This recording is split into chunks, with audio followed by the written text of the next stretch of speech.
Por favor, busque en su Biblia Proverbios 14:14. Este es un extraordinario versículo, corto, conciso y poderoso. De sus caminos será hastiado el necio de corazón, pero el hombre de bien estará contento del suyo. Oro para que este mensaje hable a su corazón, para advertirle, para darle sabiduría y, si es del caso, restaurarle. ¿Sabe lo que es un apóstata?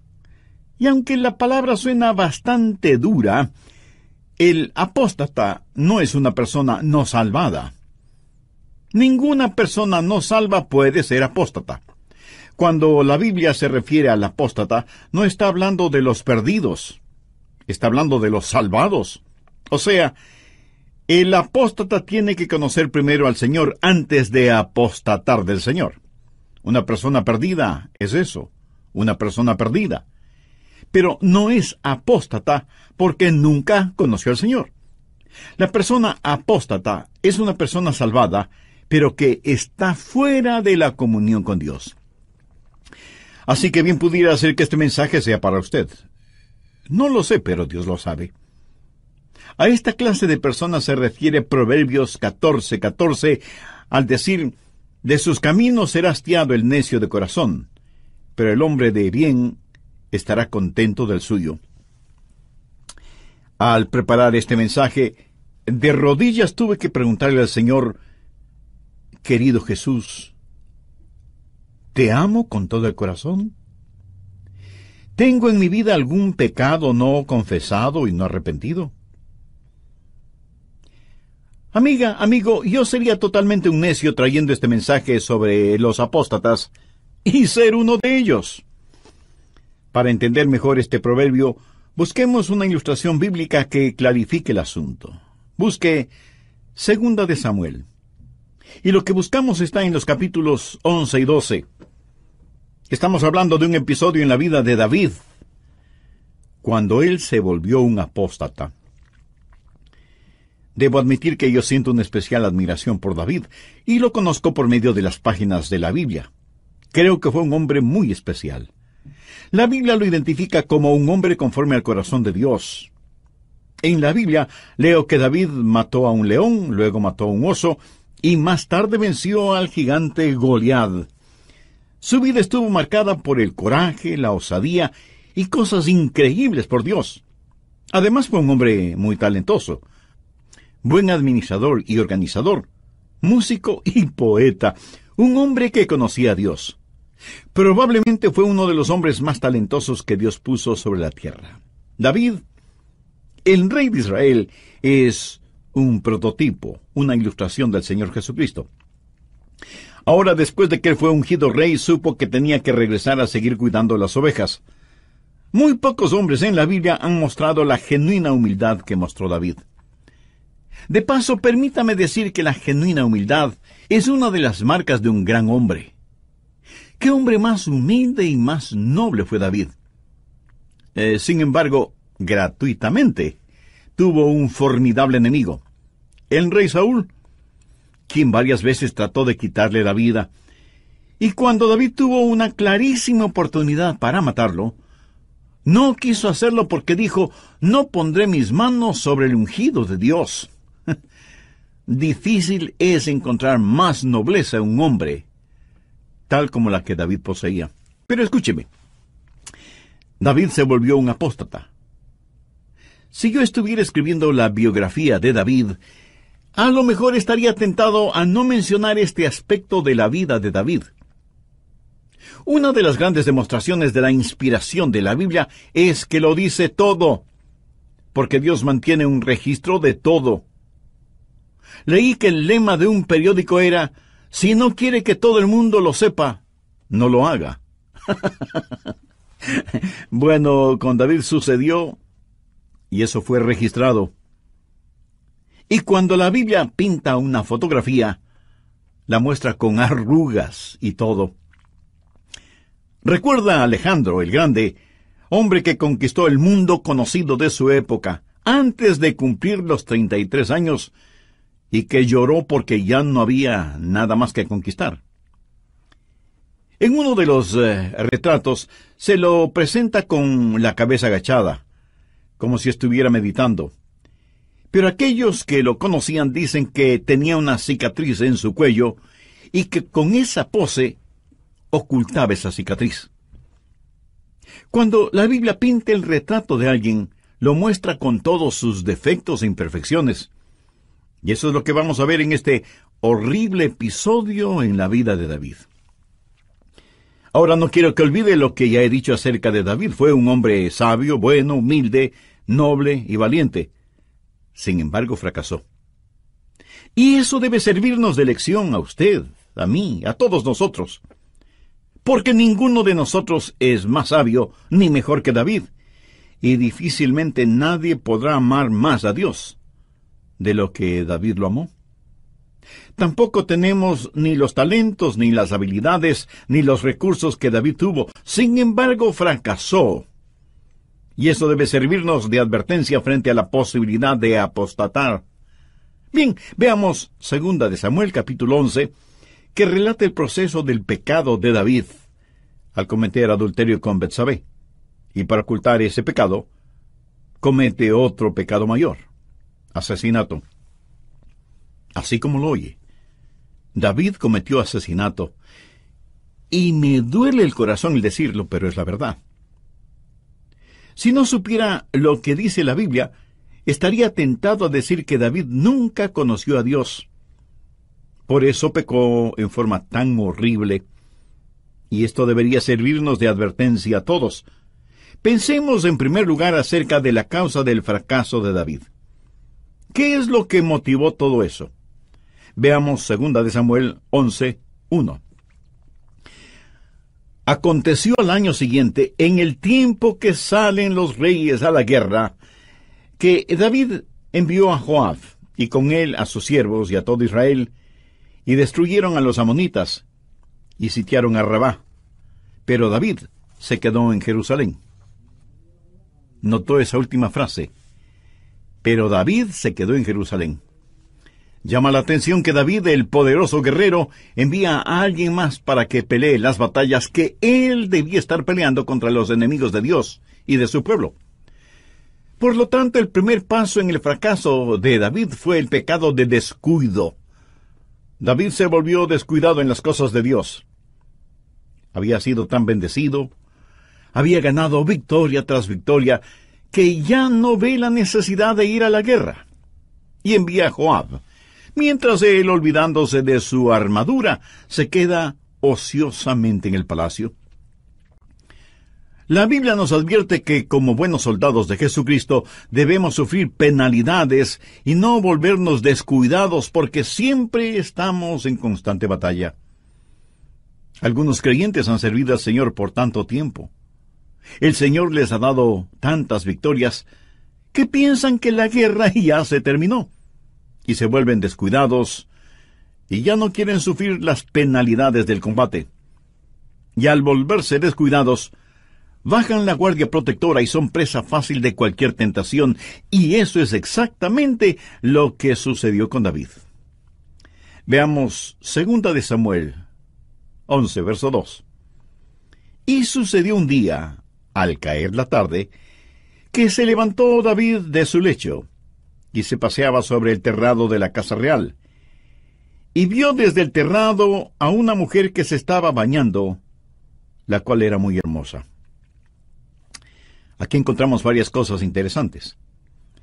Note que David se levantó de la cama prácticamente al anochecer, o sea, cuando todos se preparaban para ir a dormir. David se levantaba de su cama. ¿Qué hacía David durante el día? Pues nada.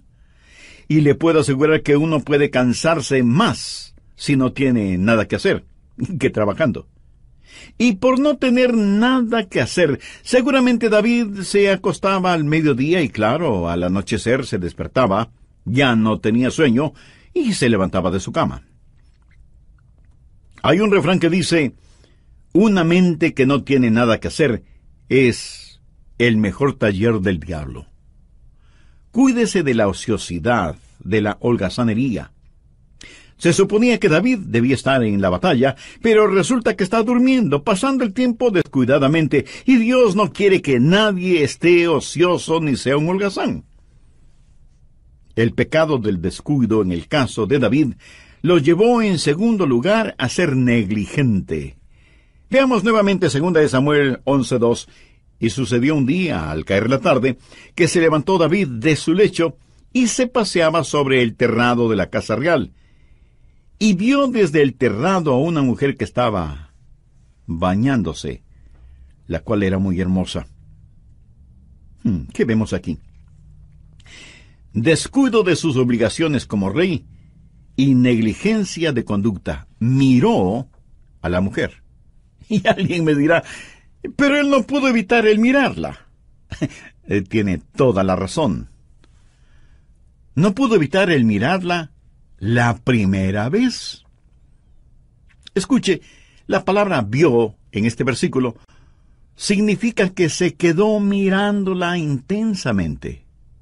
Regocijó sus ojos en lo que estaba mirando. Fue negligente y bajó su guardia espiritual. Mire lo que dice Isaías 33, la parte final del verso 15 y el principio del verso 16. El que cierra sus ojos para no ver cosa, éste habitará en las alturas. Mi amigo, hay veces cuando usted tiene que tapar sus oídos y cerrar sus ojos. Usted no puede mirar algo negativo sin que le afecte. Usted no puede mirar a una mujer y codiciarla sin que esto le afecte. David no tiene ni la menor idea de lo que va a pasar. Él piensa que todavía tiene una muy buena relación con Dios, y por eso, como muchos de nosotros, se volvió descuidado, negligente, diciendo lo que no debía decir, mirando lo que no debía mirar, teniendo relación con gente con la cual no debía relacionarse, y haciendo cosas que jamás debió hacer. Tenemos entonces, primero, el pecado del descuido. Segundo, el pecado de la negligencia. Y tercero, el pecado de la compulsión. 2 Samuel 11:3. Envió David a preguntar por aquella mujer y le dijeron, aquella es Betsabé, hija de Elián, mujer de Urías, heteo. Dejemos en claro lo siguiente. David no planificó todo esto. Vio a esta hermosa mujer, preguntó quién era, actuó por compulsión y de pronto se encuentra adulterando con esa mujer. Si una hora antes de que él se paseara por el terrado de su casa, alguien le hubiera dicho que iba a adulterar, David probablemente se hubiera enfurecido. Quiero que note cómo Satanás empujó a David poco a poco hasta que se volvió un apóstata. Primero descuido, luego negligencia, y por último compulsión. Sabía que en cada persona hay 3 personas. La persona que usted es este momento, la persona que podría ser para Dios y la persona que podría ser para el diablo. Muchos de nosotros no pensamos en la propensión hacia el mal que hay en nuestro corazón. Muchos no nos damos cuenta de las profundidades de la depravación a las que podemos llegar, aun siendo hijos o hijas de Dios. Y no faltará alguno que con cierto orgullo me diga, yo no, pastor. Permítame hacerle una pregunta. ¿Es usted mejor que David? David fue uno de los hombres más grandes que han vivido, pero se volvió descuidado y negligente en su caminar y relación con Dios. Dio por descontado que Dios le seguiría dando victorias. Dejó de lado las cosas de Dios y se volvió indolente, indiferente y holgazán. Compulsivamente hizo algo por lo cual tuvo que arrepentirse toda su vida. Ahora quiero que note que este acto compulsivo de David hizo que se volviera duro y hasta cruel. Betsabé quedó embarazada. Y David sabe que tiene que ocultar su pecado. Ya sabe que Betsabé está casada con Urías, el heteo, quien está en el frente de combate dirigiendo el ejército de David. Así que David planifica el traer a Urías para que pase unos días con su esposa. Así, cuando la preñez de ella ya sea notable, nadie pensaría nada malo de Betsabé, quien, siendo esposa de Urías, estaba embarazada. Pero este plan de David fracasó. Urías era tan leal a David que cuando le trajeron del frente de batalla, en vez de ir a su casa y pasar la noche con su mujer, se durmió junto a la puerta del dormitorio de David para proteger a su rey. David intentó otras cosas, tratando de que Urías fuera a pasar con Betsabé, pero nada dio resultado. Entonces decidió que Urías debía morir antes de que supiera que Betsabé estaba embarazada, porque sabría de inmediato que ella había adulterado. Así que David llamó a Joab, el comandante de sus tropas, y le ordenó que pusiera a Urías en el sitio más peligroso del combate, y que cuando Urías estuviera peleando contra los enemigos, Joab debía retirar sus tropas y dejar a Urías completamente solo, para que los enemigos lo mataran. Entonces David podía decir que Urías murió como un héroe en el frente de batalla. Lo verdaderamente trágico de todo esto es que Urías era amigo de David, y como jefe de las tropas del rey, debería haber contado con la protección de David, pero no fue así. Escúcheme, cuando David cometió adulterio con Betsabé, ese fue un pecado de sangre caliente, por así decirlo. Pero cuando ordenó la muerte de Urías, ese fue un pecado a sangre fría. El primero fue un pecado de compulsión. El segundo fue un pecado de depravación, de callosidad espiritual. Esa fue la causa de la apostasía de David. Ahora veamos el costo de esa apostasía. Busque Proverbios 28:13. El que encubre su pecado no prosperará, mas el que lo confiesa y se aparta, alcanzará misericordia.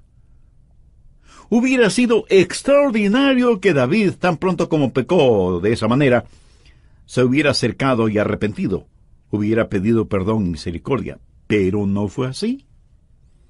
Su corazón estuvo encallecido por su pecado y pasó todo un año sin confesar su pecado, todo un año tratando de ocultar su pecado.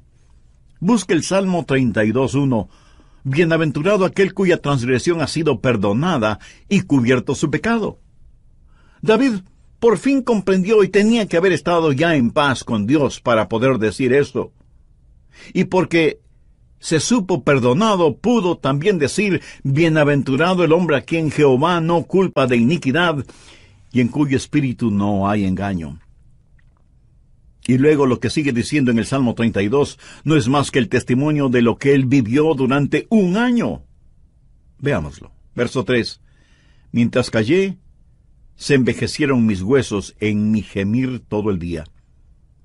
David está confesando que mientras trató de ocultar su pecado en forma física, envejeció prematuramente. Así como un corazón justo y alegre es medicina para el alma, el pecado es el veneno para la vida. Por su pecado, David se sentía absolutamente miserable. ¿Cómo se siente usted cuando peca? ¿Le molesta la conciencia o está tan encallecida su alma que ya no oye la voz del Espíritu de Dios? ¿Tiene usted una relación personal e íntima con Dios por medio del Señor Jesucristo? Si no es así, mi amigo, mi amiga, este es un momento propicio para que usted haga una decisión espiritual.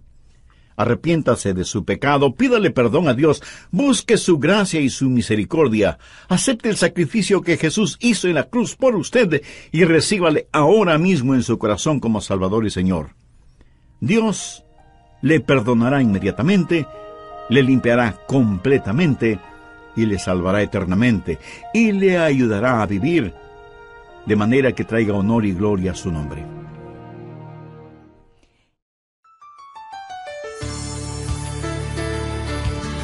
¿Sabe usted lo que significa la palabra desolación?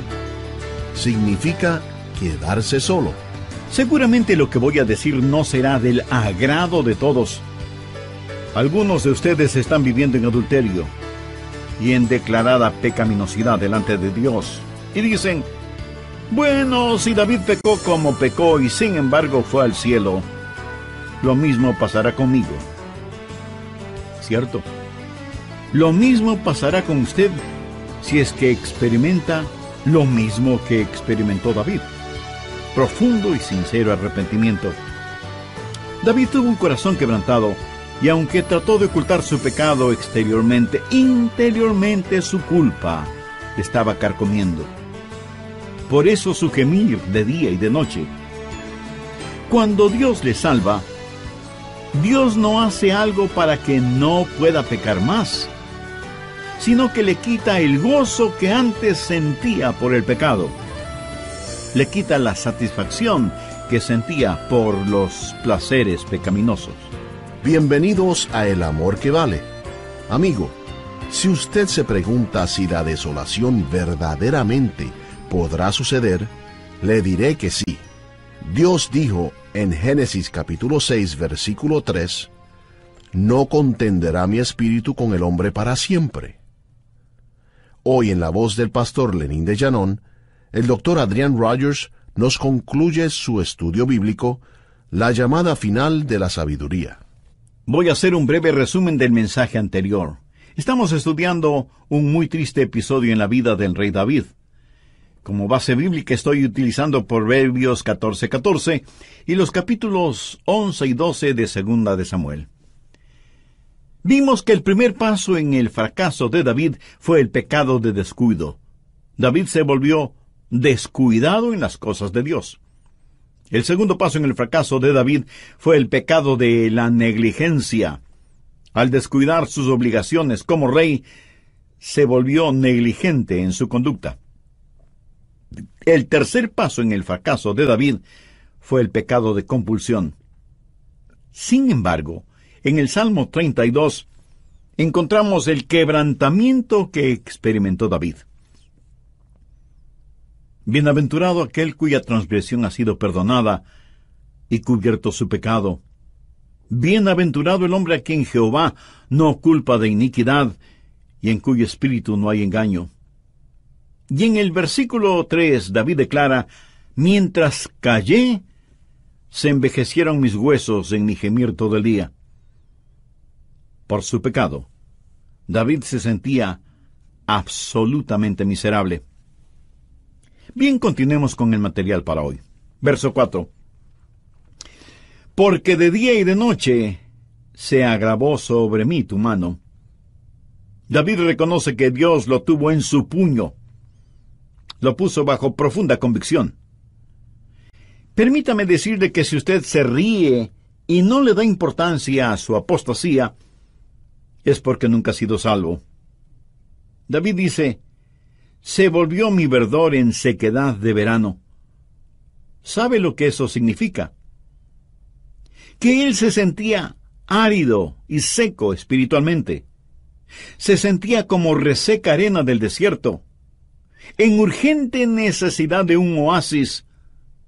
Y aunque muchas veces los apóstatas se ríen de su apostasía, David no lo hizo, porque para él todo este asunto fue verdaderamente serio.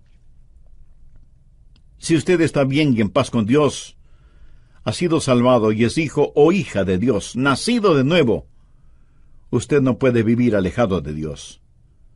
Dios no abandonó a David, a pesar de su pecado. Por un año David había tratado de ser más listo que Dios, y lo único que consiguió fue envejecer prematuramente.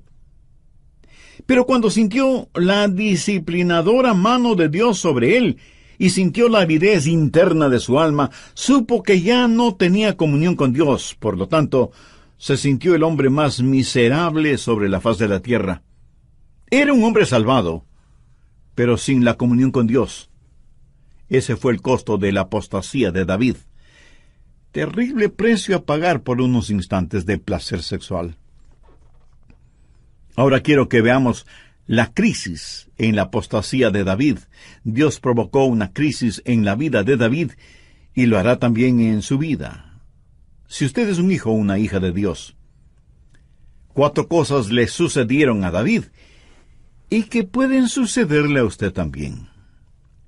Primero, convicción. El Santo Espíritu de Dios habló y trajo convicción al corazón de David. ¿Alguna vez usted ha sentido esa clase de convicción? Dios puso su mano sobre los hombros de David y le hizo sentir convicción por su pecado.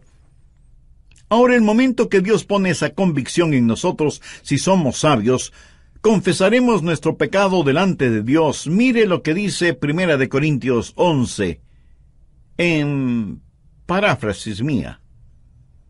Si nos juzgamos a nosotros mismos, no seremos juzgados por los demás. Si ustedes son padres y tienen o tuvieron hijos, sabe que a veces fue necesario disciplinarles físicamente a fin de corregir en ellos algún mal hábito. Pero los disciplinó motivado por el amor que Él les tenía y les tiene. Y aun con la disciplina física, les dice a sus hijos, les amamos. Y la Biblia dice que si nos juzgamos a nosotros mismos, no les damos a los otros la oportunidad para que nos juzguen, porque siempre o casi siempre nos juzgarán equivocadamente. Si tenemos la suficiente honestidad para decirle a Dios que hemos pecado y le pedimos perdón, Dios nos perdonará porque Él nos dio la convicción de nuestros pecados. En lo relacionado con David, él no actuó de esa manera, por lo que Dios tuvo que actuar de otra manera. Segundo, castigo. Dios tuvo que empezar a castigar a David. Y eso es lo que se refleja en el Salmo 32. La Biblia dice en Hebreos 12:6, porque el Señor al que ama disciplina y azota a todo el que recibe por hijo. Si usted está viviendo en pecado y se ufana porque Dios no le hace nada, es porque a lo mejor usted no es salvo realmente. Mire el verso 8 de Hebreos 12. Pero si se os deja sin disciplina, de la cual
todos han sido participantes, entonces sois bastardos y no hijos. Y usted me dirá, pastor, ese es lenguaje fuerte. Bueno, no en el sentido en el cual se usa en la Biblia. En realidad, Dios está diciendo, si tú eres mi hijo o hija y vives en pecado, tendré que disciplinarte y castigarte. Si no lo hago así, estaría declarando que no eres mi hijo o mi hija. Tercero, confrontación. Esto es lo que sucedió en la vida de David. Tuvo una confrontación y un desafío. Dios envió al profeta Natán para que confrontara y desafiara a David, y creo que todos hemos escuchado esa historia. ¿Qué clase de desafío? Veamos 2 de Samuel 12, verso 7. Entonces dijo Natán a David, tú eres aquel hombre. Así ha dicho Jehová, Dios de Israel. Dios decide darle a David otra oportunidad, y por medio de Natán le manda un desafío. Dios siempre procede así. Dios le mandará a usted un desafío por medio de su cónyuge, o una canción, o un accidente, o alguna otra circunstancia. Este mensaje que está escuchando pudiera ser el desafío que Dios le está mandando a su vida por medio del que le dice, hasta aquí y no más. Si usted desobedece el desafío, Dios pudiera quitarle la vida.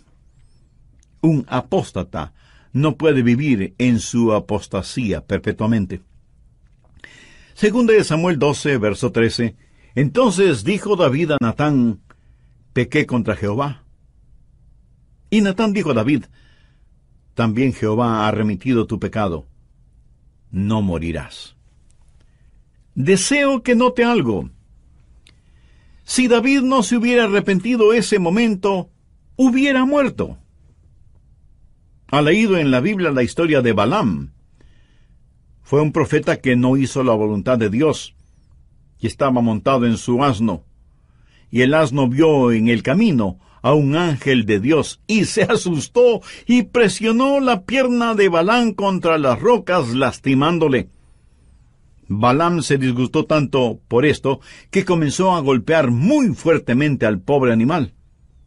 Dios le dio al asno el poder sobrenatural para hablar. Y el asno le dijo a Balaam, ¿por qué me golpeas? ¿Acaso no te he servido fielmente? Y en ese momento los ojos del profeta fueron abiertos y pudo ver al ángel que estaba en medio del camino con una espada desenvainada. Y el ángel le dijo al obstinado profeta, si hubieras avanzado un poco más, te habría matado. Mi amigo, un hijo o una hija de Dios solo puede avanzar hasta cierto punto antes de enfrentar la muerte. Anote 1 de Juan 5, 16. Si alguno viere a su hermano cometer pecado que no sea de muerte, pedirá, y Dios le dará vida. Esto es para los que cometen pecado que no sea de muerte. Hay pecado de muerte por el cual yo no digo que se pida. Hay pecado de muerte. Un apóstata solo puede llegar hasta determinado punto antes de que Dios le llame. Una madre puede llevar a su pequeño hijo a una fiesta de cumpleaños y estando allí, el muchacho empieza a abrir los regalos que no le pertenecen, ala el pelo de las niñas, dice malas palabras y así por el estilo, y aunque su mamá trata de corregirle, él se comporta pésimamente. ¿Qué hará esa madre? Le dirá a su hijo, vamos a casa. No voy a permitir que sigas portándote mal y avergonzándome. ¿Sabe? Eso es exactamente lo que Dios hará con algunos de sus hijos o hijas. Dios dirá, se te acabó la fiesta, vamos a casa. No voy a permitir que te sigas portando mal. Y usted tendrá que responder por su comportamiento cuando esté frente al tribunal de Cristo. La Biblia dice que hay un pecado de muerte. David no llegó hasta ese punto porque él confesó su pecado. Si no lo hubiera hecho así, hubiera muerto tal y como el profeta se lo había dicho. Usted dice que es un hijo o una hija de Dios. Dice que es salvo y nacido de nuevo. Pero si usted vive habitualmente pecando, entonces usted es un apóstata. Y si no recibe ninguna disciplina por parte de Dios, entonces ni siquiera es salvo. Y por lo tanto su destino eterno será la condenación. Y alguien me dirá, Pastor Rogers, eso suena bastante fuerte.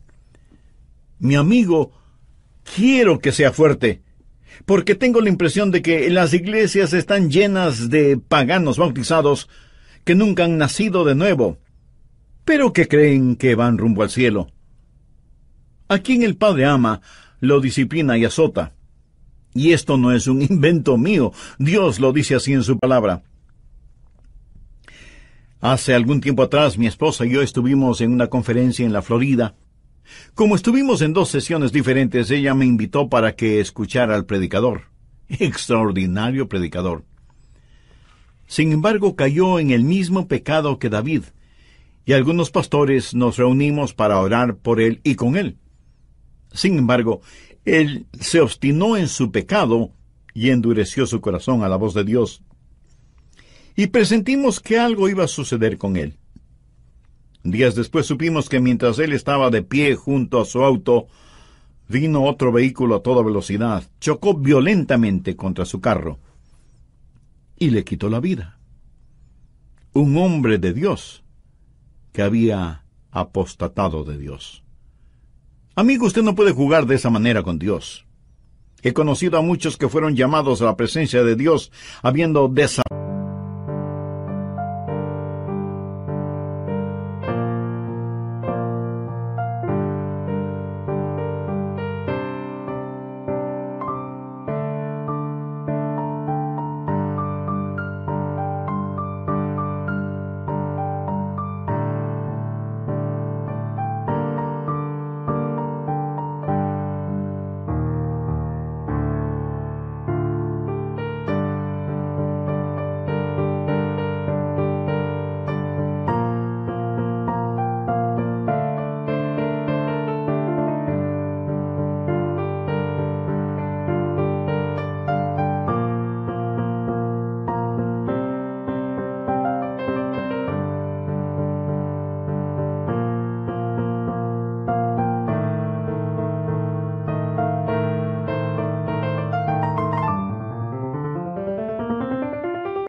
Fiado a Dios y sin arrepentirse.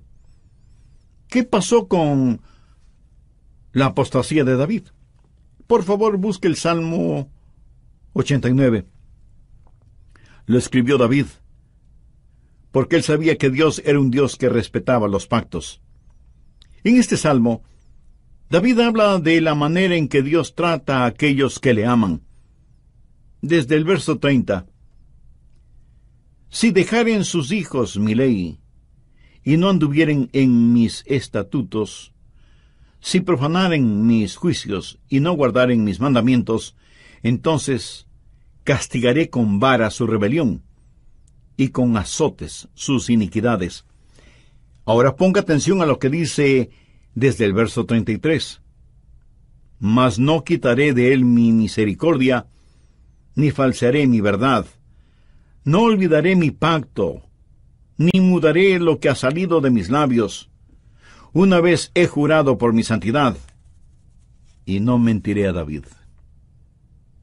Está hablando del pacto que Dios hizo con David y sus descendientes, que heredarían la tierra. Permítame decirle que Dios hace un pacto mucho más grande con sus hijos cuando ponemos nuestra fe en el Señor Jesucristo. Y si desobedecemos, nos volvemos contra su ley. Si apostatamos, Dios nos hará sentir su vara disciplinaria, y hasta es posible que vayamos rumbo a la eternidad, más pronto de lo que esperábamos. Pero cuán bueno es saber que si confesamos nuestros pecados, Él es fiel y justo para perdonar nuestros pecados y limpiarnos de toda maldad. Permítame terminar contándoles una historia verídica. Hace muchos años, un joven príncipe de la India le regaló a la reina Victoria de Inglaterra lo más valioso que él tenía: el diamante Koh-i-Noor, que es probablemente el más famoso diamante en la historia. Tenía el tamaño de un puño de un hombre con 186 carates. Era un diamante perfecto. Se lo puso junto con las otras joyas de la corona en la Torre de Londres. Más tarde, cuando ese joven príncipe ya era todo un hombre, fue a Inglaterra a visitar a la reina. Con ella y su séquito se dirigieron a la Torre de Londres y les pidió a los encargados de custodiar las joyas de la corona si podría ver el diamante Koh-i-Noor que cuando joven le había regalado a la reina Victoria. La reina consintió en ese pedido y el príncipe pidió que por favor pusieran ese diamante en sus manos. Los guardianes, un tanto recelosos, miraron a la reina como pidiendo aprobación. Ella, con una sonrisa, les dijo que sí. Entonces el príncipe, con ese enorme y hermoso diamante en sus manos, se acercó a la reina y le dijo: Majestad, Cuando le regalé este diamante, era solo un jovencito que no entendía a plenitud lo que estaba haciendo. Pero lo hice con la sinceridad y el corazón de un niño. Pero ahora que soy un hombre, sabiendo completamente el significado de lo que estoy haciendo, vuelvo a dárselo como mi tributo de admiración y respeto. Qué cosa más hermosa. Yo creo que muchos entregan su corazón a Cristo siendo niños. Son sinceros en eso. Pero me pregunto si no habrá entre nosotros quien le gustaría decir: Señor Jesús, a lo mejor estoy tratando mi relación contigo muy a la ligera, de forma muy casual. A lo mejor doy por sentado que lo que hice de niño o jovencito inmaduro es más que suficiente. Pero ahora, Señor Jesús, con todo mi corazón, sabiendo a plenitud lo que hago, toma lo más precioso que tengo, mi propia vida, mi alma, mi todo. Te lo entrego a ti. Acepta mi vida, Señor, y séllala por toda la eternidad. ¿Sabe? Eso es lo que yo hice muchos años atrás. Y jamás me he arrepentido, ni por una milésima de segundo, de haber entregado mi corazón, mi alma, mi mente, todo mi ser, a mi amoroso Salvador y Señor Jesucristo. Mi amigo, mi amiga, no comete el pecado de descuidar su vida espiritual, su relación interna, íntima, con Dios. David lo hizo y se volvió descuidado, cediendo a las demandas sexuales de su cuerpo que a las demandas espirituales de su alma. Esto dio como resultado el encallecimiento de su espíritu hasta el punto de volverse cruel y depravado. Si usted está consciente de que está tratando en forma muy descuidada y casual su relación con Dios, o si usted no tiene ninguna relación espiritual con Dios, ¿por qué no cambiar ahora mismo su manera de pensar y su forma de vivir? Usted puede ser salvo este momento si en serio desea hacer una decisión espiritual.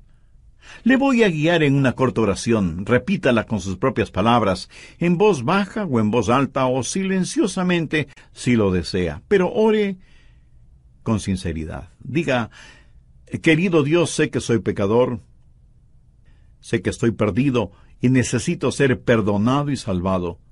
Señor Jesús, reconozco que derramaste tu preciosa sangre y diste tu propia vida en la cruz del Calvario para pagar la deuda de mis pecados, para perdonarme y para salvarme. Este momento, con toda la fe de la que soy capaz, te invito a que vengas a morar en mi corazón y seas mi Salvador y mi Señor. Toma el control total de mi vida. Lo pido en tu santo nombre.